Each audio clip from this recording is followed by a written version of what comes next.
Huwag kumain ng hapunan o dinner.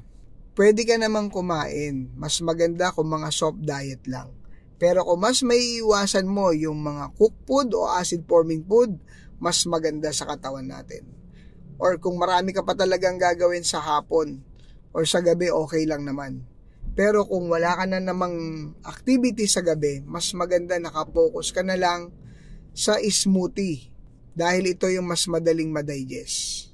Pag hapon na, mas maganda, magaang na lang yung load ng katawan natin. At lalong-lalo na, iwasan natin yung mga karne or kung pwede nga, wag na yung mga nilutong pagkain.